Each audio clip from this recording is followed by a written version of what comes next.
Seymour? Yes. Thoughts? What's V? Negative 1/3 cosine 3x. Cold calling is when you ask a question and pick a student at random and ask them to answer your question. Alexandra, how did you start this problem? So this is my first semester to try cold calling, and I didn't get the idea until the third or fourth week of class. And so what I actually did was wait until after the first test, and so the grades came back, and I told my students, I'm very proud of how you did. This class, it had the highest average of all 408L classes, and so that's something to be proud of, but we could all do a little better, and I don't think anybody would be against doing better.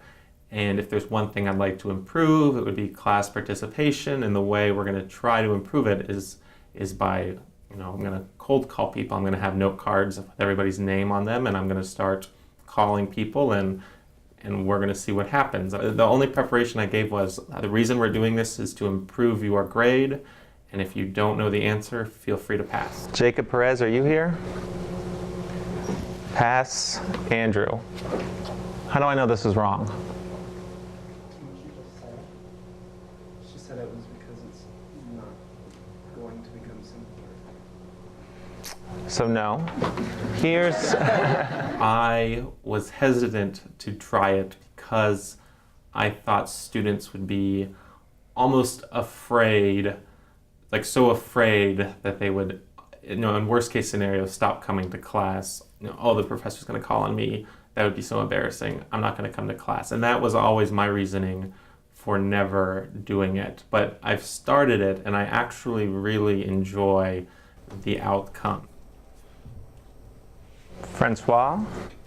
My class, the way I cold call is I've printed up a photo roster and I've cut out each student's picture and name, and I've glued it to a note card. And that way I can actually associate a name to a face, which I find very helpful. It's a good way to learn people's names, even in class as big as 60 or 70. I also use note cards because I'm writing these students' homework average and then test grades on that card. And so when I cold call a student, I begin with a pretty good idea of how they're going to answer the question. So I have their grades, and the low grades mean I'm probably going to get a wrong answer, and high grades mean I'll probably get a right answer. But it gives me some idea of what to expect from the student. Margaret, what was the question we've been asking ourselves to find out if you and DV were picked correctly?